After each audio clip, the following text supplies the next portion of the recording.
নমস্কাৰ, মই আৰজে পাহি। সকলোকে লাভ ষ্টৰী অনুষ্ঠানটিলৈ স্বাগতম জনাইছোঁ। এটা নতুন ষ্টৰী লৈ মই পাহি আপোনাৰ কাষ চাপিলোহি। আশা কৰোঁ আপুনি ভালে আছে। আপুনি আপোনাৰ ষ্টৰিজসমূহ মোলৈ পঠিয়াই থাকিব। বহুত আশাৰে বাট চাম আপোনাৰ জীৱনৰ এক অংশ হ'বলৈ লাভ ষ্টৰী অনুষ্ঠানটিৰ সৈতে। গতিকে আহক একেলগে প্ৰেমৰ যাত্ৰাৰ আৰম্ভণি কৰোঁ। And the man who has made us fall in love again and again. প্ৰেম কি জুবিনদাৰ পৰা শিকিছো, হাৰ্টব্ৰেক কি জুবিনদাৰ পৰা শিকিছো, সাগৰ কি জুবিনদাৰ পৰা শিকিছো, গছ কি জুবিনদাৰ পৰা শিকিছো, মৰম কি জুবিনদাৰ পৰা শিকিছো, ধৈৰ্য কি জুবিনদাৰ পৰা শিকিছো, আৰু একপক্ষীয় প্ৰেমত সুখ কি জুবিনদাৰ পৰা শিকিছো। পলুৱাই নিলে কাৰোবাৰ পৰিবাৰৰ লগত কাৰোবাৰ সম্পৰ্ক কাৰ লগত এই যে পৰ চৰ্চা গচিপ যিটো পডকাষ্টত আৰম্ভ হৈছে, তাৰমানে অত্যন্ত দুখদায়ক। মোক কেৱল ভাল চিৰিয়াছ মানুহে কৈছে যে তেওঁক খোলা মোক কৈছে আজিৰ জেনেৰেশ্যনৰ এগৰাকী যুৱতী বুলি কৈছে, তেওঁক সুধিবলৈ যে এই যে কাৰবাৰটো যে মই দেখিছোঁ যে আজি হীৰেণ গোহাঁইক সুধিব পৰাকৈ তেওঁলোকৰ কোনো ধৰণৰ অধ্যয়ন নাই।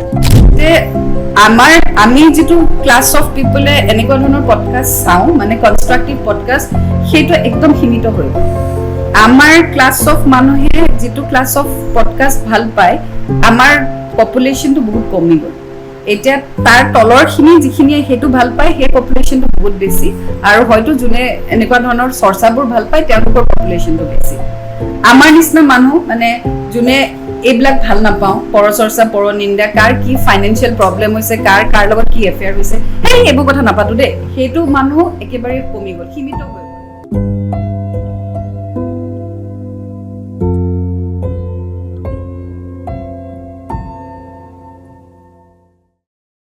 নমস্কাৰ। আজি দেওবাৰ। সাধাৰণতে আমি প্ৰতিপক্ষত ৰাজনৈতিক কথা বতৰা আলোচনা কৰোঁ। আমাৰ অতিথি হিচাপে থাকে সদায় একজন ৰাজনৈতিক ব্যক্তি। আজি দেওবাৰ উপলক্ষে অকণমান ব্যতিক্ৰম। আমি দেওবাৰে আমাৰ প্ৰতিপক্ষৰ দৰ্শকক অকণ বেলেগ ধৰণে কথা পাতিব বিচাৰিছোঁ। আমাৰ সৈতে আছে ৰেডিঅ'ৰ FM ৰেডিঅ'ৰ এগৰাকী জনপ্ৰিয় ঘোষিকা আৰজে পাহি। পাহি, তুমি কিমান বছৰ কাম কৰিলা ৰেডিঅ'ত? মোৰ 18 বছৰ ৰানিং। ডেৰ যুগ 18 বছৰ কাম কৰিলা। ক'ত কৰিলা? মই ৰেড এফএমতে কৰিলোঁ। মোৰ প্ৰথম চাকৰি এইটোৱে, আৰু মোৰ শেষ চাকৰিও এইটোৱে। তাৰমানে এফএমতে চাকৰি নকৰা তুমি? আৰু তাৰমানে চাকৰি নকৰা? তো এই বয়সত এটা সফল এগৰাকী আৰজে, আৰু তুমি যিটো ষ্টেচনত কাম কৰিছিলা, ধৰা তোমাৰ ৰেড FM 93.5 নহয় জানো, সেইটো জনপ্ৰিয় হৈছে, আৰু জনপ্ৰিয় হোৱাত কৰ্মচাৰীসকলৰ বা যিসকল তেওঁৰ লগত জড়িত আৰজে তেওঁলোকৰ ভূমিকা থাকে। তোমাৰ এটা ভূমিকা নিশ্চয় আছে। আমি হেৰি হিচাপে শ্ৰোতা হিচাপে কিয় এৰি দিলা চাকৰি?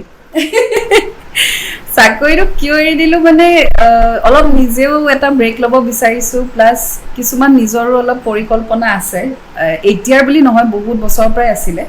সেইখিনি ভাবিছোঁ এতিয়া সঠিক সময় আহিছে যে মই সেইখিনি এতিয়া আগবঢ়াই নিওঁ নিজৰ ভাৱে, নিজাকৈ। গতিকে 8 ঘণ্টাৰ চাকৰিৰ মাজত মই সেইখিনি কৰিব নোৱাৰিম। তো সেইটো কাৰণে বহুত দুখেৰে এই 18 বছৰীয়া যাত্ৰাটো শেষ কৰিব। নিজৰ ধৰণে কোনো চাকৰি নকৰাকৈ তুমি একেধৰণে কামেই কৰি থাকিবা, কি নিজৰ ধৰণে কৰি থাকিবা? আচলতে এটা কথা পাহি, মানে কথাটো মিলি যায় কাৰণে মই কৈছোঁ যে স্বাভিমান থকা বা আত্মসন্মান থকা বহু মানুহে চাকৰি কৰিবলৈ দিগদাৰ পায়। ধৰা তুমি কাম কৰি আছা, তোমাক তাতে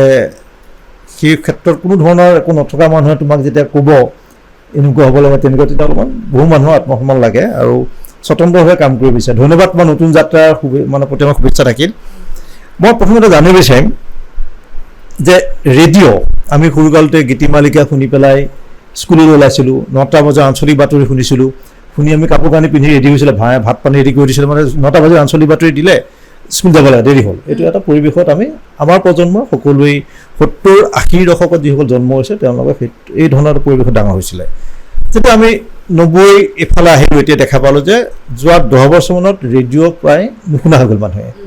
ৰেডিঅ'ৰ অস্তিত্ব নোহোৱা হৈ গ'ল। ক'ৰবাত আগৰ প্ৰজন্মৰ মানুহে ক'ৰবাত দুয়েকে শুনে, হয়তো তেওঁলোকে নেটৱৰ্কো নাপায়, যি শুনি থাকিব দিগদাৰ হয়, বা ৰেডিঅ'ৰ জনপ্ৰিয়তা হঠাৎ খহি পৰিল। কিন্তু ৰেডিঅ' আকৌ ঘূৰি আহিল FM-ৰ ওপৰত, আকৌ FM-ৰ ওপৰত, আৰু ক'ত বাজিলে? গাড়ীবোৰত বাজিলে। মানে সেইখন মাৰ্চিডিজেই হওক, মাৰুতি গাড়ী হওক, FM-ত কিন্তু ৰেডিঅ' বাজেই। আৰু গাড়ীৰ যিটো মিউজিক ছিষ্টেম, তাৰ ৰেডিঅ' থাকে। ৰেডিঅ' কিয় থাকে? ৰেডিঅ'টো FM-ৰ কাৰণে চলে। এতিয়া মই দিল্লীলৈ গৈছোঁ, তাতো যেতিয়া টেক্সিত উঠিছোঁ, তাতো ৰেডিঅ' FM পাইছে, কিন্তু হায়দৰাবাদত গৈছোঁ তাত গৈছোঁ FM-ৰ ওপৰত ৰেডিঅ' বাজিছে। এই যে FM-ৰ ওপৰত ৰেডিঅ'টো ঘূৰিল কাৰণটো আৰু জনপ্ৰিয় হ'ল কি কাৰণে? মই ভাবোঁ এণ্টাৰটেইনমেণ্টৰ ক্ষেত্ৰত বেছি গুৰুত্ব দিয়া হ'ল FM ষ্টেচনছখিনিয়ে। এতিয়া অল ইণ্ডিয়া ৰেডিঅ' বা আকাশবাণী ক'লে এটা নিৰ্ধাৰিত সময়ছোৱাত কিছুমান পাৰ্টিকুলাৰ প্ৰগ্ৰেমছবোৰ থাকিছিলে, যিটো আমি জানিছিলোঁ যে নিউজ আহিব,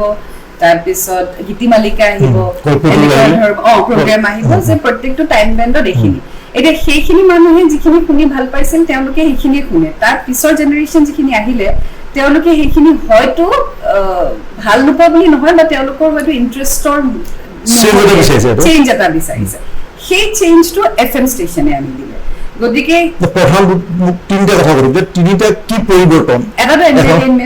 এণ্টাৰটেইনমেণ্টৰ ক্ষেত্ৰত অলপমান কেজুৱেল হেৰিটো আহি গ'ল। অল ইণ্ডিয়া ৰেডিঅ'টো খুব অলপ গহীন গম্ভীৰ মৰ্যাদা থকা, এতিয়া কেজুৱেল অকণমান কুল ফেক্টৰটো আনি দিলে FM ষ্টেচনে। গানৰ ক্ষেত্ৰত বহুতখিনি চেঞ্জেছ আহি গ'ল। FM ষ্টেচনে বহুত ধৰণৰ গান প্লে কৰা হ'ল, কোনো টাইম বেণ্ড হিচাপে নহয়। তেওঁলোকে যেতিয়াই তেতিয়াই হিন্দী গান বজাব, যেতিয়াই তেতিয়াই অসমীয়া গান, যেতিয়াই তেতিয়াই ইংলিছ গান। এতিয়া অল ইণ্ডিয়া ৰেডিঅ'ত এটা টাইম বেণ্ড থাকিছিল যে এইটো টাইমতহে ইংলিছ বাজিব বা এইটো টাইমত হিন্দী বাজিব, এইটো টাইমত। আমাৰ FM ষ্টেচনত সেইটো নাছিলে। গতিকে যোনেও নুশুনক কিয় তেওঁলোকৰ এটা হ'লেও ফেভৰেট গান যিটো টাইম বেণ্ডত শুনি আছে বাজিবই। চ' সেই মিউজিকৰ ক্ষেত্ৰত আহি গ'ল। প্লাছ ৰেভিনিউ ফালৰ পৰা বহু ধৰণৰ মাৰ্কেটিঙৰ সুবিধা FM ষ্টেচনে দিলে। বহুত মানুহে নিজৰ প্ৰমোশ্যন FM-ৰ ষ্টেচনৰ থ্ৰুদি কৰিব পৰা হ'ল, সৰু হওক ডাঙৰ হওক। চ' সেই এডভাৰটাইজমেণ্টৰ ক্ষেত্ৰত খুব স্ক'পছ FM ষ্টেচনছে আনিলে। চ' সেইটো কাৰণে আই থিংক FM ষ্টেচনটো বেছি পপুলাৰ হৈ গ'ল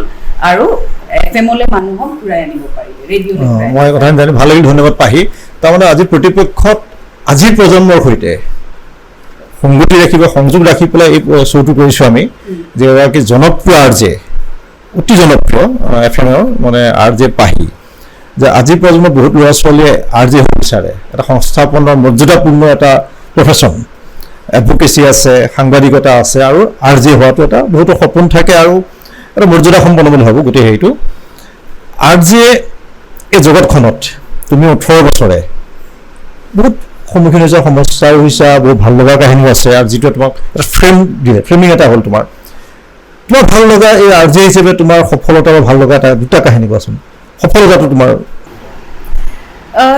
ভাল লগা কাহিনী বুলি ক'লে এতিয়া মোৰ যিটো আটাইতকৈ বেছি ভাল লাগে সেইটো হৈছে আত্মীয়তাটো মানুহৰ। ৰাস্তাৰে গ'লে যদি মই জেনেৰেলিও কিবা কথা পাতি আছোঁ, ঘপককৈ মানুহ এজনে উভতি আহি আপুনি RJ পাহি নেকি বাৰু, আপোনাৰ মাতটো শুনা শুনা লাগিছে, সেইটো মোৰ কাৰণে লাইফ চেঞ্জিং মমেণ্ট মোৰ কাৰণে সেইটো আছিলে। যেতিয়া মাতটো শুনি মানুহে মোক চিনি পোৱা হ'ল, য'তেই নাথাকোঁ কিয়, সেই পাহি বা সেই মৰমটো মোৰ কাৰণে লাইফ চেঞ্জিং আছিলে। আৰু দ্বিতীয়টো হৈছে যে মোৰ যিটো খুবেই পপুলাৰ শ্ব' লাভ ষ্টৰী, সেইটোৰ কাৰণে এবাৰ পোষ্ট অফিচৰ পৰা এজন অলমষ্ট ৰিটায়াৰ হ'বলৈ চাগে তেওঁৰ 2-3 বছৰ আছিলে, তেওঁ মোক লগ ধৰিবলৈ আহিছিলে যে এই পাহি বোলা ছোৱালীজনী কোন হয় যাৰ কাৰণে ইমান চিঠি অহা হৈছে। চ' তেওঁ মোক অফিচলৈ লগ ধৰিব আহিছিলে চাবলৈ যে কাৰ নামত ইমান চিঠি আহে। চ' সেই চিঠিৰ যিটো এটা মানে চাহিদা এটা উভতাই আনিছিলোঁ মানুহৰ মাজত, বিশেষকৈ য়াং জেনেৰেশ্যনছখিনিয়ে চিঠি লিখি নিজৰ ষ্টৰি পঠিয়াইছিল। আৰু সেই পোষ্ট অফিচটোলৈ আহিছিলে, আমাৰ পোষ্ট অফিচটোৱে আছিল পোষ্ট অফিচ যিটো আমাৰ ABC পইণ্টত। চ' সেই মানুহজন যেতিয়া লগ ধৰিব আহিছিলে তেতিয়া মই গম পালোঁ যে মানুহে কিদৰে আচলতে প্ৰগ্ৰেমটো শুনিছে, অকল শুনা নহয় পাৰ্টিচিপেটো কৰিছে চিঠিৰ জৰিয়তে। চ' সেই মানুহজনে লগ ধৰিব আহিছিলে। চ' তেওঁ মোক আশীৰ্বাদ দিলে, তেওঁ কৈছে মোৰ আৰু 2-3 বছৰ আছে ৰিটায়াৰ হ'ব, মই ছোৱালীজনীক চাব আহিছোঁ যাৰ কাৰণে মানুহ তেওঁ আহিছে। তেওঁ কিবা মিষ্টাৰ কাকতি আছিলে, এইটো ফুল নামটো মনত নাই। তেওঁ আহি লগ ধৰি কৈছে যে কোন ছোৱালী এজনী যাৰ নামত ইমান চিঠি আকৌ নতুনকৈ অহা হৈছে। সেই দুটা মানে মোৰ আৰু এটা হ'ল বেয়া লগত বেছি খুলিব বিচাৰোঁতো, বেয়া লগ মানে যিটো তোমাৰ মনটো হাৰ্ট কৰিছে, যে মই বেয়া লাগে কিবা কথাত, কিবা তুমি তেনেকুৱা আছেনে? নাই, বেয়া লগা তেনেকুৱা একো নাই, চব ভাল লগাই হয়। কেতিয়াবা কিছুমান ক্ষেত্ৰত প্ৰগ্ৰেমত মানে মন নিমিলে, কাউণ্টাৰ কুৱেশ্যনছ এনেকুৱা হয়, কিন্তু একদম বেয়া লগা তেনেকুৱা একো নাই। কেতিয়াবা এনেকুৱা হয় যে কামৰ কাৰণে যোৱাৰ ক্ষেত্ৰতো যেতিয়া মানুহে ভুল বুজে এই কামটো কিয় কৰিছে আপুনি, সেইটো আচলতে কিয় নহয়, সেইটোত আমি বাধ্য, আমি এটা কোম্পানীৰ পলিচিত আছোঁ। চ' সেই কামটো মই কৰিবই লাগিব। সো সেইটোত যেতিয়া মানুহে বুজি নাপাই পেলাই মোক বেয়া পায় বা মোক উদ্দেশ্যে কিছুমানে পোষ্ট কৰে ৰিয়েক্ট কৰে যে আজি পাহিৰ পৰা এইটো এক্সপেক্ট কৰা নাছিল সো সেইটো এক্সপেক্টেশ্যনটো মোৰ নহয় বা আপোনাৰ নহয় সেইটো কোম্পানীৰ পলিচি হয় য'ত মই এটা চাকৰিত আছোঁ কোম্পানীয়ে মোক কৰিব কৈছে সো মই কৰিছোঁ সো সেইটোত অলপ দুখ লাগে যেতিয়া মানুহে বুজি নাপায় আৰু বহুত গালি দিয়ে যে আৰজি খুব এটা মানে গ্লেমাৰাছ মানে মই যিটো আৰজি নহয় কিন্তু মানুহৰ দেখিছে নতুন ল'ৰা ছোৱালী যে আৰজি হোৱাৰ এটা মানে সপোন থাকে আৰজি বুলি ক'লে এটা মানে সাংঘাতিক মডাৰ্ণ এটা আধুনিক এটা ফিল এটা মনত হ'ব বিচাৰে বহুতো সপোন থাকে আৰজি হ'বৰ কাৰণে মই যাম সেইটো মই কথা বতৰা পাতিম তোমাৰ লগত আৰজি হোৱাৰ কাৰণে প্ৰথম অৰ্হতা বা দক্ষতা দুটা কি মই নতুন যিসকলে চাই আছে ক্ৰছ কাৰেণ্ট এই মুহূৰ্তত প্ৰতিপক্ষ তেওঁলোকৰ কাৰণে তুমি দুটা কোৱা যে আৰজি হ'বৰ কাৰণে আৰু জনপ্ৰিয় আৰজি হ'বৰ কাৰণে কি দুটা প্ৰধান ক্ৰাইটেৰিয়া তেওঁলোকৰ অৰ্হতা কি তেওঁলোকৰ আমি যেতিয়া আৰম্ভ কৰিছিলোঁ 2008 তেতিয়াতো মই মাছ কমিউনিকেশ্যন কৰি পেলাই এই কেৰিয়াৰটো চুজ কৰিছোঁ মোৰ নিজৰ চইচ আছিলে যে মই আৰজি হ'ম গতিকে মই মাছ কমিউনিকেশ্যন কৰি মই ৰেডিঅ' স্পেচিয়েলাইজেশ্যন কৰি মই ইণ্টাৰ্ণশ্বিপ কৰি মই কেম্পাছ ইণ্টাৰভিউ দি মই এই চাকৰিটো লৈছোঁ যিটো মোৰ জীৱনৰ প্ৰথম চাকৰি কিন্তু লাহে লাহে দেখা 18 বছৰ আছাই তুমি 2008 পৰা আজি 2026 প্ৰথম চাকৰি শেষ চাকৰি বুলি ক'লে দুখ এটা লাগিছে কিন্তু গতিকে সেইটো সময়ত এনেকুৱা আছিলে যে মাছ কমিউনিকেশ্যন কৰিলে বেছিকখিনি আমি জানো মানে নিয়মখিনি আমি জানো যিহেতু আমি পঢ়ি আহিছোঁ মানে প্ৰেক্টিকেল পঢ়ি আহিছোঁ থিয়ৰিও পঢ়ি আহিছোঁ ৰুলছবোৰ জানো কিন্তু কোম্পানীত সোমোৱাৰ পিছত চবৰে নিজৰ নিজৰ ছফ্টৱেৰ থাকে নিজৰ নিজৰ ইনষ্ট্ৰুমেণ্টছ থাকে সেইখিনি ট্ৰেইনিং হয় গতিকে এতিয়া এইটো নেচেচাৰী নহয় যে মাছ কমিউনিকেশ্যন কৰিবই লাগিব কিন্তু মাছ কমিউনিকেশ্যন নকৰিলেও আৰজে এতিয়াতো বহুত আৰজে মাছ কমিউনিকেশ্যন বেকগ্ৰাউণ্ডে নাই কেনেকুৱাচোন তুমি কেনেকুৱা ন পপুলাৰ তেনেকুৱা মই অল ইণ্ডিয়াত দুজন নাম কৈ দিয়া যে মাছ কমিউনিকেশ্যন কৰা ভাল লাগিব মোৰ কাৰণ হৈছে মই লগতে কৈ থওঁ যে অসমৰ ছেটেলাইট চেনেলৰ প্ৰায়সকল 90 আটাইসকল বুলিয়ে ক'ব পাৰি যে মুখ্য সম্পাদক জনপ্ৰিয় সম্পাদক বা সাংবাদিক বেছিভাগে কিন্তু মাছ কমিউনিকেশ্যন কৰা নাই তো প্ৰেক্টিকেল কিন্তু মাছ কমিউনিকেশ্যন কৰিলে যে পাৰিব তেনেকুৱা কথা নাই তেনেকুৱা আচ্ছা কোৱাচোন তুমি বহুত আহিছিলে বহুত গ'লো এতিয়া নাম লৈ পেলাই মই হেৰি নকৰোঁ ঠিক আছে কিন্তু বহুতৰ এইটো নেচেচাৰী নহয় মাছ কম কৰিবলৈ টেলেণ্ট আছে তেওঁলোকে প্যাশনেট হয় তেওঁলোকৰ প্ৰেজেন্স অফ মাইণ্ডটো আছে আৰু তেওঁলোকৰ দক্ষতাটো ইংলিছ হিন্দী অসমীয়াৰ দক্ষতাটো আছে আৰু সেইটো কাৰণে তেওঁলোকে নিজৰ টেলেণ্টত চাকৰিটো পাইছে যে এইটো নহয় যে মাছ কমিউনিকেশ্যন নাই গতিকে চাকৰি নাপাব সেনেকুৱা নহয় চ' প্যাশনটো থাকিব লাগিব ৰেডিঅ'ৰ বিষয়ে হেৰিটো থাকিব লাগিব আইডিয়াটো থাকিব লাগিব প্লাছ ইংলিছ হিন্দী অসমীয়া তিনিটা লেংগুৱেজতে মিনিমাম কমাণ্ডটো লাগিব এতিয়া এনেকুৱা নহয় যে একদম প্ৰপাৰ হিন্দী প্ৰপাৰ ইংলিছ লিখিবই লাগিব কিন্তু প্ৰনাউন্সিয়েশ্যনবোৰ যাতে শুদ্ধ হয় সেইটো যাতে তেওঁলোকৰ থাকে তাৰপিছত প্ৰেজেন্স অফ মাইণ্ডটো থাকিব লাগিব বহুত চিটুৱেশ্যন আমি ফেচ কৰিব লাগে ষ্টেজত লাইভ পাৰফৰ্মেঞ্চতো মানুহে বহুত এনেকুৱা ধৰণৰ প্ৰশ্ন সুধি দিয়ে যিটো কাৰণে আমি প্ৰিপেয়াৰ্ড নহয় চ' সেই প্ৰেজেন্সটোত আপুনি কেনেকৈ চিটুৱেশ্যনটো ডিল কৰে সেইটো বহুত ইম্পৰ্টেণ্ট কাৰণ আপুনি এটা কোম্পানীৰ টেগ লৈ গৈ আছে আজি মই যিটো কোম্পানীত আছোঁ সেই কোম্পানীৰ নামটোৰে মোক জানে গতিকে মই ষ্টেজত যদি কিবা এনেকুৱা এটা কথা কৈ দিওঁ মোৰ লগতে মোৰ কোম্পানীটোতো ছেটবেক এটা আহি যাব বদনাম হৈ যাব গতিকে সেই ৰেছপনচিবিলিটিটো এটা ডাঙৰ শ্বল্ডাৰ আমি কেৰি কৰোঁ এটা ৰেছপনচিবিলিটি চ' সেই প্ৰেজেন্স অফ মাইণ্ডটো লাগিব আৰু কোন মানুহৰ লগত কেনেকৈ সম্বোধন কৰে আজি কোনোবা এজন ব্যক্তি যদি মোৰ ওচৰত বহি আছে তেওঁৰ বিষয়ে ষ্টাডিটো লাগিব তেওঁক যদি ইণ্টাৰভিউ ল'ব বিচাৰিছে তেওঁৰ ষ্টাডিটো লাগিব তেওঁৰ বিষয়ে অকণমান অধ্যয়ন কৰিব লাগিব সেই ধৈৰ্যটো লাগিব সেই পেশ্যনটো থাকিলে অবভিয়াছলি মানে যিটো অধ্যয়ন যদি পঢ়া শুনা কৰাৰ মই প্ৰশ্ন সুধিম এতিয়া মানে কি হৈছে তুমি এটা কৈছা মই ব্যক্তিগতভাৱে পডকাষ্ট কৰিম এই ঘৰে ঘৰে পডকাষ্ট এই মাইক দুটা লৈছে কেমেৰা এটা লৈছে পডকাষ্ট কৰে আৰু বিষয়টো হৈছে কি মই আজি যদি সন্মুখত ডক্টৰ হীৰেণ গোহাঁই ছাৰক বহুৱাই লওঁ বা মোৰ সন্মুখত যদি আজি এজন প্ৰখ্যাত দীপেন বৰুৱাৰ দৰে সংগীত শিল্পী এজন বহে মই তেওঁ বিয়া প্ৰেম এনেকুৱা ধৰণৰ কথা বতৰা কিছুমান পাতি কৰি কেতিয়াবা মই পডকাষ্টটো আৰম্ভণি আৰু শেষ হয় যিটোত তেওঁ পপুলাৰিটি পায় সমান্তৰালভাৱে এইটো অত্যন্ত মই দুখ লগা বা হেৰি হিচাপে মই কৈছোঁ যে মই তোমাৰ লগত যেতিয়া ইণ্টাৰভিউ ল'ম মই কেইবাজনো মানুহৰ লগত কথা পাতোঁতে কৈছোঁ যে এটা কথা সুধিব লাগে যে সেইটো হৈছে তোমালোকে কৰা নাই যে এই কথাবিলাক যে খালি এই যে পৰকীয়া প্ৰেম পলুৱাই নিলে কাৰোবাৰ পৰিবাৰৰ লগত কাৰোবাৰ সম্পৰ্ক কাৰ লগত এই যে পৰ চৰ্চা গচিপ যিটো পডকাষ্টত আৰম্ভ হৈছে তাৰমানে অত্যন্ত দুখদায়ক মোক কেৱল ভাল চিৰিয়াছ মানুহে কৈছে যে তেওঁ খোলা মোক কৈছে আজিৰ জেনেৰেশ্যনৰ এগৰাকী যুৱতী বুলি কৈছে তেওঁক সুধিব লাগে এই যে কাৰবাৰটো যে মই দেখিছোঁ যে আজি হীৰেণ গোহাঁইক সুধিব পৰাকৈ তেওঁলোকৰ কোনো ধৰণৰ অধ্যয়ন নাই মই সকলোকে জেনেৰেলাইজ কৰা নাই বেছিভাগৰ হীৰেণ গোহাঁইক সুধিবগৈ তেওঁ হৈছে হীৰেণ গোহাঁই ৰাজপথৰ আন্দোলন কৰিবলৈ মানুহজন হীৰেণ গোহাঁই কিন্তু হীৰেণ গোহাঁই সেইজন কেম্ব্ৰিজৰ কোনজন তেওঁ থেচিছখন কি আছিল তেওঁ দিল্লী ইউনিভাৰ্চিটি কিহৰ ৰেকৰ্ড ব্ৰেক হৈছিলে বা ড্ৰেন বেজবৰুৱাটো এজন সম্পাদক চেণ্টিনেলৰ প্ৰাক্তন এই মানুহসকলক যে সন্মুখত বহুৱাই লয় কিছুমান সংগতিহীন আৰু কোনো যিটো তেওঁলোকে ভাবিছে ভিউজ পাবৰ কাৰণে কিছুমান কথা বতৰা সুধিব বিচাৰে তেওঁ অস্বস্তিত আৰু সেই মানুহবোৰ নোযোৱা হৈছে এতিয়া যিকোনো মানুহ ধৰি আনে কোনোবাই কাৰোবাৰ পলুৱাই লৈ গ'ল কোনোবা এই ধৰণৰ এই গোটেই কথাটো কি কোৱা ব্যক্তিগত পডকাষ্ট আৰু তাৰ যিসকলে হোষ্ট কৰে এই যে যিটো চলিছে এতিয়া আৰু পপুলাৰ হৈছে তেওঁলোকে হৈছে 1 মিলিয়ন 2 মিলিয়ন ভিউজ পাইছে তাৰপৰা পইচা এটা আহে তেওঁলোকে গতিকে মানুহক সকলোৱে সেইটো প্ৰশ্ন কৰে কিন্তু প্ৰতিপক্ষৰ ব্যক্তিত্ব সেইটো প্ৰতিপক্ষ সেইটো নকৰোঁ মই তোমাক জানিব বিচাৰিছোঁ আজিৰ প্ৰজন্মৰ এগৰাকী যুৱতী হিচাপে যে এই কাৰণটো প্ৰবন্ধটো কিয় বাঢ়িছে অসমত আপুনি যেটো ক'লে এটাটো হ'ল ভিউজৰ কাৰণে আৰু এটা হ'ল ইজি মানি মেকিং ভিউজ হ'লে পইচা আহে গতিকে ভিউজ কেনেদৰে আনিব লাগিব সেইটো তাহাঁতৰ চিন্তা যে কি কথা পাতিলে ভিউজ আহিব কি কথা পাতিলে ভিউজ নাহে আজি যদি মই ইয়াতে বহি আপোনাৰ লগত কনষ্ট্ৰাকটিভ কথা পাতি থাকো হাৰ্ডলি 10,000 মানুহে চাব কিন্তু আজি যদি আপুনি মোৰ পাৰ্সোনেল প্ৰবলেমছৰ কথা পাতে মই যদি আপোনাৰ লগত তোমাৰ হাজবেণ্ড গোৱাত আছে তুমি তোমাৰ কিবা সন্দেহ হয় নেকি ভাল কথা বুজানে তুমি ইয়াত আছা তেওঁ কিবা এইবিলাক কথা পাতিলে তুমি কিবা ক'বা এই কথাবিলাক মানে অফিচৰ ৰোমেন্সৰ কথা যদি আপোনাৰ লগত পাতো কৰ্পৰেটত কি হয় হেৰাসমেন্টৰ কথা পাতো এটো চাগে 1 লাখ মান চাব গতিকে এই যেতিয়া মানুহে গম পাই গ'ল যে এটো ভিউজ বেছি সো সেইটোলে গুচি গ'ল এটা তেওঁলোকৰ টাৰ্গেট অডিয়েন্সে সেইখিনি অডিয়েন্স যিখিনি অডিয়েন্সে পৰচৰ্চা পৰনিন্দা ভাল পায় মই হেনেকুৱা পডকাষ্ট নাচাওঁ মই আজিলৈকে চোৱাও নাই মই নাচাওঁ এটা মই তেওঁৰ টাৰ্গেট অডিয়েন্স নহয় গতিকে পাহিক লৈ পেলাই সিহঁতে এইটো নবনায় তেওঁলোকে সেইটো টাৰ্গেট কৰি বনাইছে যিখিনিয়ে চাব যিখিনিয়ে চাই হয়তো ভাল পাব কিয় ভাল পোৱা মুখৰ ব্যক্তিগত কথা বতৰাবিলাক লৈ পেলাই অলপমান কমাৰ্চিয়েলাইজ কৰি দিছে ব্যক্তিগত কথা বতৰাবিলাক লৈ পেলাই ভিউজ বেছি হৈ যায় so ultimately goes down to retention and views so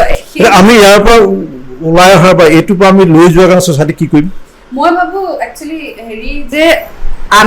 আমি যেটো ক্লাস অফ পিপলে এনেকুৱা ধৰণৰ পডকাষ্ট চাওঁ মানে কনস্ট্ৰাকটিভ পডকাষ্ট সেইটো একদম সীমিত হৈ গ'ল আমাৰ ক্লাস অফ মানুহে যেটো ক্লাস অফ পডকাষ্ট ভাল পায় আমাৰ পপুলেশনটো বহুত কমি গ'ল এতিয়া তাৰ তলৰ খিনি যিখিনি হেতু ভাল পায় হে পপুলেশনটো বহুত বেছি আৰু হয়তো যোনে এনেকুৱা ধৰণৰ চৰ্চাবোৰ ভাল পায় তেওঁলোকৰ পপুলেশনটো বেছি আমাৰ নিচিনা মানুহ মানে যোনে এইবিলাক ভাল নাপাওঁ পৰচৰ্চা পৰনিন্দা কাৰ কি ফাইনান্সিয়াল প্ৰবলেম হৈছে কাৰ লগত কি এফেয়াৰ হৈছে হেই এইবোৰ কথা নাপাতো দে হেতু মানুহ একেবাৰে কমি গ'ল সীমিত হৈ গ'ল আৰু আমাৰ খিনিতে শেষ হৈ যাব সো বাকি খিনি জেনাৰেশন বা যিখিনি জেনাৰেশনে শুনি আছে তেওঁলোকৰ হেইটো বহুত বেছি বাঢ়ি গৈছে সো এটো কাৰণে ৰিটেনচন বহুত বাঢ়ি গৈছে তেওঁলোকে এটো সোৱা আৰম্ভ কৰি দিছে কোনোবাই হয়তো চাই ভালো নাপাইছিলে এটা চাই ইন্টাৰেষ্ট বহি গ'ল এটা বিগ বছ মানুহে কিয় চাই ভাল পায় তাততো গালি খালি গালি অত্যন্ত বেয়া শব্দ কোনো ধৰণৰ কনস্ট্ৰাকটিভ কথা নাই এই হয় এফেয়াৰ নহলে গালি নহলে সংসাৰত তুমি কি करके आए হেইবিলাক চাই কিয় ভাল পায় হেটো এটা প্লেজার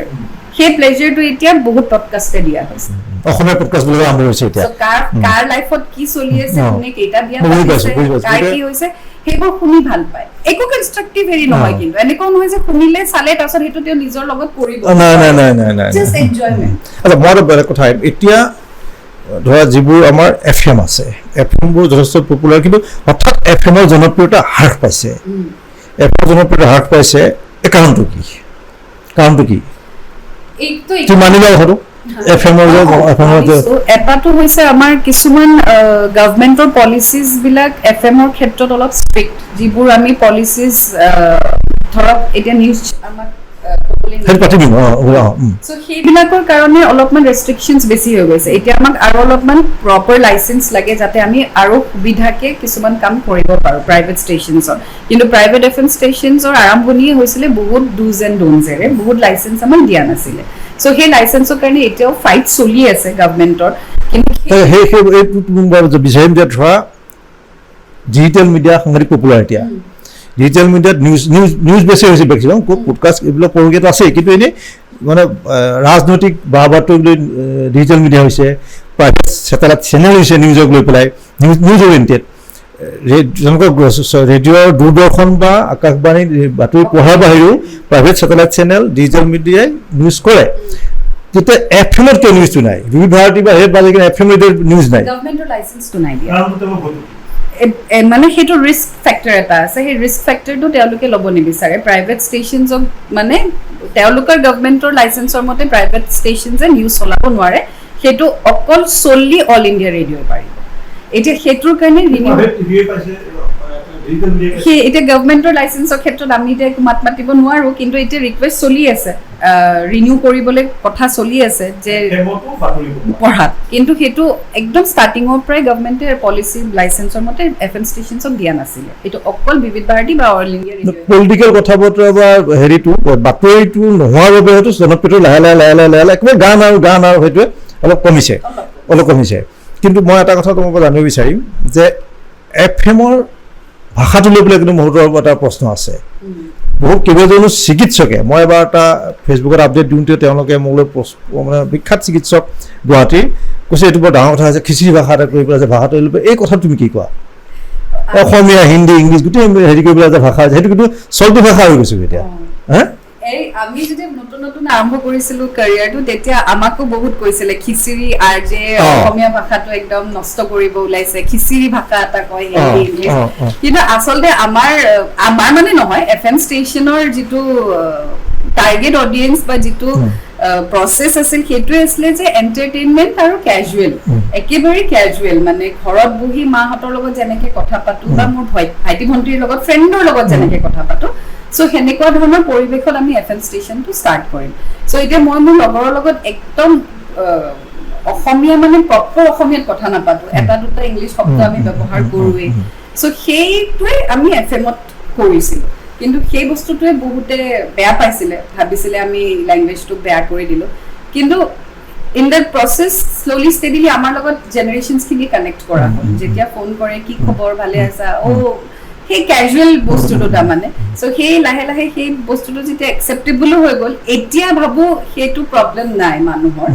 যে আমি লেংগুৱেজটো বেয়া কৰিছোঁ বা হেৰি প্ৰথম কনচেপ্টটো আচলতে চবেই বুজি পোৱা নাছিলে ইমানকৈ একেবাৰে কেজুৱেলি কথা পাতিছে কিন্তু আমাৰ পাৰ্পাছটোৱে কেজুৱেল আছিলে মানে ফ্ৰেণ্ডলি আছিলে কুল আছিলে সেইটো প্ৰচেছতে আমি আচলতে কথাটো পাতিছে ঘৰুৱাভাৱে আৰু আচ্ছা মই এতিয়া তোমাৰ পৰা জানিব বিচাৰিম পাহি যে আমি বাতৰি কাকতৰ যুগত বাতৰি কাকতৰ যুগত আমাৰ জন্ম বাতৰি কাকত পঢ়ি পেলাই আমি ডাঙৰ হৈছোঁ বাতৰি কাকত লিখি পেলাই সাংবাদিকতালৈ আহিছোঁ বাতৰি কাকত আহিল বাতৰি কাকতৰ পাছত আহিল ছেটেলাইট চেনেল তাৰপাছত আহি গ'ল তোমাৰ FM ৰেডিঅ' আহিলে এণ্টাৰটেইনমেণ্ট জগতত এতিয়া ডিজিটেল মিডিয়া সৰ্বত্ৰ আগ্ৰাসন ডিজিটেল মিডিয়াৰ অনাগত 10 বছৰ এটা দশকত কোনটো platform news paper channel TV channel FM আৰু ডিজিটেল মিডিয়া কোনটো আটাইতকৈ শক্তিশালী উঠিব আৰু কোনটো গোটেইটো শাসন কৰিব কাৰণ এতিয়া চবেই ডিজিটেললৈ শিফ্ট হৈছে মানে আমি সৰুৰ পৰাই Assam Tribune times of India Hindu পঢ়ি ডাঙৰ হৈছোঁ বা দেউতাহঁতে প্ৰতিদিন অসমীয়া প্ৰতিদিন পঢ়ি পেলাই দিনটোৰ আৰম্ভণি কৰে এতিয়া সেই চেনেলছবিলাকৰো ডিজিটেল পেজ আহি গৈছে কিয় আহিছে কাৰণ তেওঁলোকে বুজি পাইছে যে এতিয়াৰ জেনেৰেশ্যনখিনিৰ সেই যে পঢ়ি পেলাই সময় উলিয়াই নিউজ পেপাৰখন হাতত লৈ সময় নাই ইমানেই মেকানিকেল হৈ গৈছে লাইফবোৰ সো যদি গাড়ীত গৈ আছে ডিজিটেল ৱেটো চালে আচ্ছা অ'কে আজি এইটো হ'ল এইটো হ'ল মানে উইদিন ছেকেণ্ডছ নিউজবোৰ আহি গৈছে হাতত মানে চবৰে এপ আছে একে ধৰণৰ হিন্দু চাবে ট্ৰিবিউন চাবে প্ৰতিটো চাবে চবৰে এপ আছে গতিকে যাক যি লাগে মানে এতিয়া সেই বহি আগতে দেউতাহঁতে বহি চাহকাপ লৈ পেপাৰখন পঢ়িছিলে এতিয়া সেইটো সময়ে নাই পঢ়াৰ সময়ে নাই গতিকে গাড়ীত গৈ থাকোঁতেও বা ইয়াতে এয়াৰপৰ্টটো লগাওঁতে এপত যদি নিউজ আহিছে শুনিছে আচ্ছা ইয়ে হোৱা অ'কে ফাষ্ট হৈ গৈছে তাৰমানে এটা দশকৰ পাছত গোটেই মিডিয়া গোটেই যে সমাজখনে ডিজিটেল মিডিয়াৰ প্ৰভাৱ পেলাব ডিজিটেল মিডিয়া এক নম্বৰ হৈ থাকিব আচ্ছা ডিজিটেল মিডিয়াৰ এই সময়ত মানে তুমি কি ভাবা অসমৰ ডিজিটেল মিডিয়াৰ ক্ষেত্ৰত তুমি কি ভাবা অসমৰ এতিয়া ডিজিটেল মিডিয়া তুমি কৈছা FM বিলাকে ডিজিটেল মিডিয়ালৈ আহিছে কিন্তু আমি নিজে ডিজিটেল হৈ গৈছোঁ আমাৰ নিজৰ ডিজিটেল সেই কৈছোঁ তোমালোকে ধৰা আমি শুনি আছিলোঁ এতিয়া দেখোঁ মোবাইলত দেখি এতিয়া আপুনি যে কৈছে মানে FM RJ হ'বৰ কাৰণে একদম ফেশ্বনেবল হেৰি একদম লেভিছ হেৰি এটা গৰ্জিয়াছ এটা হেৰি সেইটোনো কেতিয়া আহিলে শব্দটো যেতিয়া আমি জইন কৰিছিলোঁ তেতিয়াতো আমাৰ একো লেভিছ ফেশ্বন একো গমেই নাপাইছিলে লাইফষ্টাইলৰ কথা আমাক অকল শুনিছিলে এই 2015-16-17 পৰা মানে ডিজিটেলটো খুব বেছি আহি গ'ল তাৰপিছত আমাৰো ডিজিটেল টাৰ্গেট আহি গ'ল আমাৰ পেজ বনাব লাগিব আমাৰ ফলোৱাৰ্ছ লাগিব আমাৰ কণ্টেণ্ট বনাব লাগিব কিয় ডিজিটেল ৰেভিনিউ এটা আহিব So digital revenue is also a big thing now. গতিকে সবেই ডিজিটেলত নিজৰ প্ৰডাকশ্যন হেৰি কৰে প্ৰমোট কৰে গতিকে সেই প্ৰমোশ্যন যাতে আমালে ৰিচ আউট হয় আমিও আমাৰ ডিজিটেল পেজ ক্ৰিয়েট কৰিব লাগিব কণ্টেণ্ট তেনেকুৱা বনাব লাগিব যাতে ব্ৰেণ্ডছখিনিয়ে আমাৰ কণ্টেণ্ট ভাল পায় তেওঁলোকে নিজৰ বস্তুবোৰ আমাক দিয়ে হেৰি কৰিব প্ৰডাক্ট প্ৰমোট কৰিবলৈ চ' এতিয়া অসমত মই দেখিছোঁ everybody is a digital creator প্ৰত্যেকটোৰ একাউণ্টত লিখাই থাকে ডিজিটেল ক্ৰিয়েটাৰ চ' সবেই ডিজিটেলিয়ে এক্টিভ হৈ গৈছে আমিও ডিজিটেলি এক্টিভ হৈ গৈছোঁ আমাৰো ডিজিটেল টাৰ্গেট বহুত দিছিলে গতিকে এতিয়া অসমত digitalisation is growing and booming আৰু যিখিনিক মই ফ'ল' কৰোঁ ডিজিটেল ক্ৰিয়েটাৰ্ছ প্ৰপাৰ ক্ৰিয়েটাৰ্ছ তেওঁলোকে বহুত ভাল কাম কৰি আছে আৰু বহুত আৰ্ণো কৰি আছে ফেশ্বন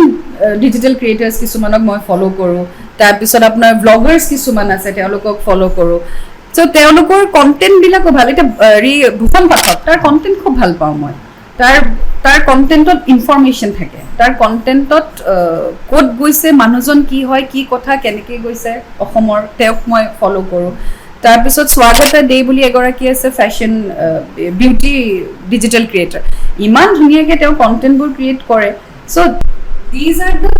ফিউচাৰ অফ ডিজিটেল তাৰমানে বস্তু এইটো স্কিল থাকিব লাগিব দক্ষতা থাকিব লাগিব টিকিবৰ কাৰণে আপুনি মোক কওক তুমি ফেশ্বন ৰিল এটা বনোৱা মই ঘটিও নোৱাৰোঁ মই নোৱাৰোঁ এইটো মোৰ হেৰিয়ে নহয় এতিয়া মোক আপুনি কওক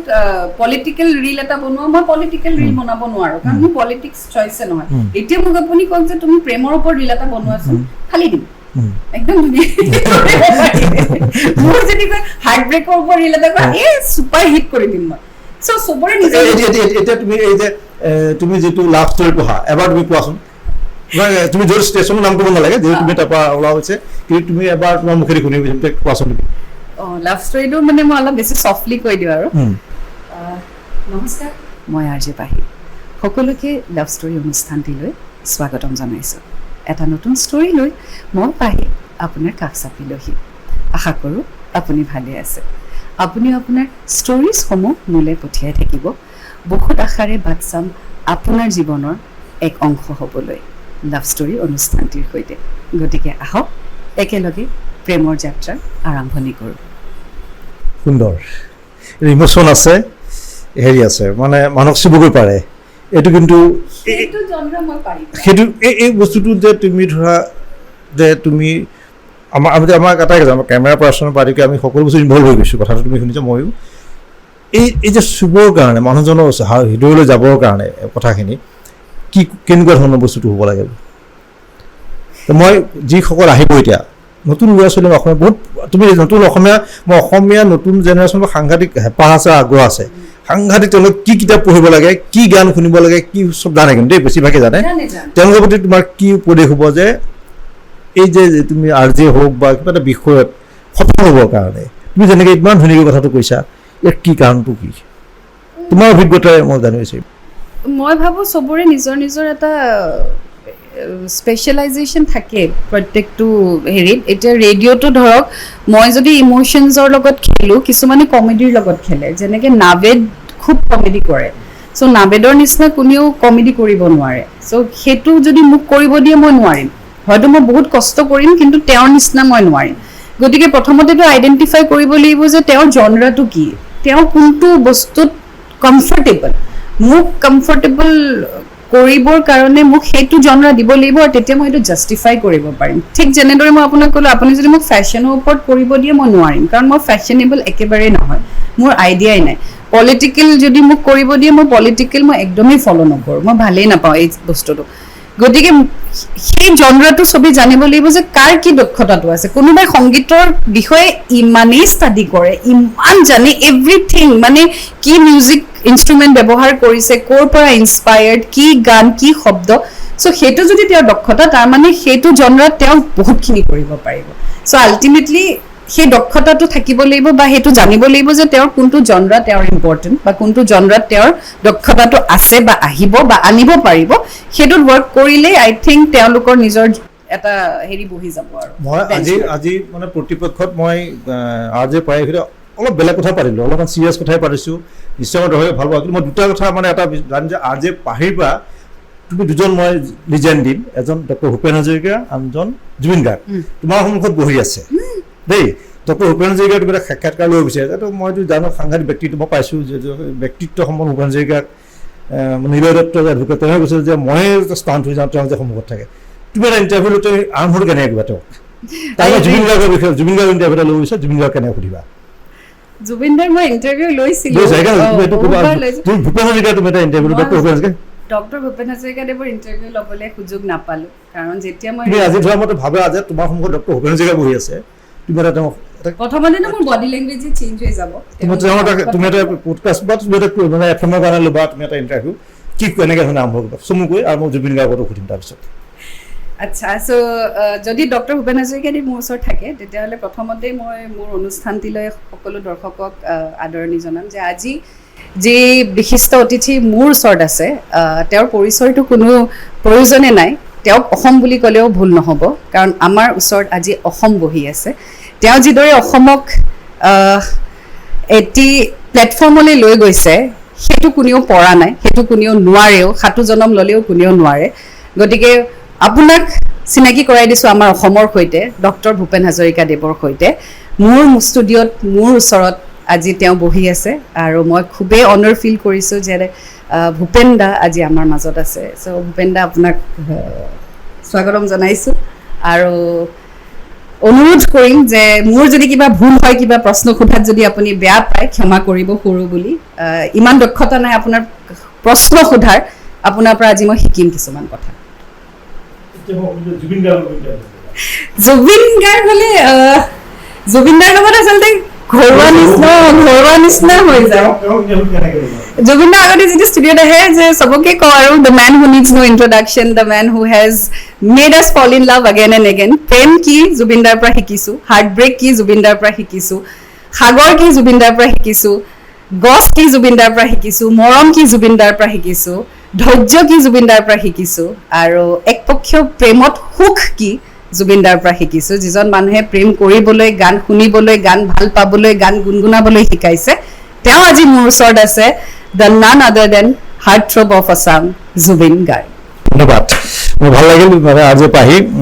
আমাৰ পুৰস্কাৰৰ প্ৰতিপক্ষৰ দৰ্শকেও অন্য এগৰাকী পাহিক আজি পাহিক আজি গম পাইছে মই এতিয়া বিচাৰোঁ যে আমাৰ পুৰস্কাৰৰ দৰ্শকৰ প্ৰতি শেষত তোমাৰ মুখে এটা হেৰি যে প্ৰতিপক্ষ চাবৰ কাৰণে তুমি কিদৰে ক'বা অ'কে নমস্কাৰ মই আৰ জে পাহি সকলোকে ক্ৰছ কাৰেণ্টৰ কৰ্তৃপক্ষলৈ স্বাগতম জনাইছোঁ এনে এক অনুষ্ঠান য'ত অকল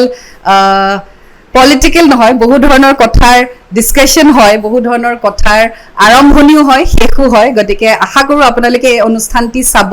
অকল এনজয়মেণ্টৰ কাৰণে নহয় কিছু কথা শিকিবলৈ জানিবলৈ যিজন ব্যক্তি ইয়াত আহে তেওঁৰ বিষয়ে জানিবলৈ আপোনালোকে এই প্ৰগ্ৰামটি উপভোগ কৰিব বুলি ময়ো আশাবাদী আৰু আপোনালোকক ধন্যবাদ জনাইছোঁ ইমান ধৈৰ্য ধৰি ইমানখিনি মোৰ কথা শুনাৰ বাবে আগলৈ আকৌ লগ পোৱাৰ আশা থাকিলে ধন্যবাদ আৰু যে পাহি আজি দেওবাৰ পুৰস্কাৰৰ দৰ্শকক এটা নতুন অনুষ্ঠান দিবলৈ চেষ্টা কৰিছোঁ ৰাজনীতিৰ পৰা আঁতৰি আহি পেলাই আৰু আমি অন্য ধৰণৰ চাইছোঁ যে আৰ জে হোৱাৰ কাৰণে এখন প্লেটফৰ্ম আৰ জে হোৱাৰ কাৰণে যিকোনো এটা বিষয় নিজে ভাল লগা বিষয়টো এজন নতুন যুৱকে বা যুৱতীয়ে তেওঁ কিহত তেওঁৰ আচলতে ৰাপ বা কিন্তু বিষয়টো জানে তেওঁ নিজক কিহৰ বাবে উপযোগী হ'লে সেইটো প্ৰথম ঠিক কৰি ল'ব লাগে তেওঁ চিকিৎসক হ'ব অভিযন্তা হ'ব আৰ জে হ'ব সাংবাদিক হ'ব নে অধিবক্তা হ'ব নে দোকান দিব ভাল ব্যৱসায় কৰিব যিয়ে নকৰক তেওঁ সেই কামটো জানি লৈ পেলাই তেওঁ আগবাঢ়ক নহয় জানো এইটো তুমি কৰিব বিচাৰিছা কিন্তু তুমি আমাক দীঘলীয়া সময় দিছা গতিকে তোমাৰ এটা নতুন যাত্ৰা আৰম্ভ হ'ব মানে জুলাইত তুমি চাকৰি শেষ হ'ব আগষ্টত তোমাৰ আমাৰ ব্ৰেক ছেপ্টেম্বৰৰ পৰা নতুন যাত্ৰাৰ প্ৰতি আমাৰ শুভেচ্ছা থাকিল আকৌ লগ পাওঁ ধন্যবাদ থেংক ইউ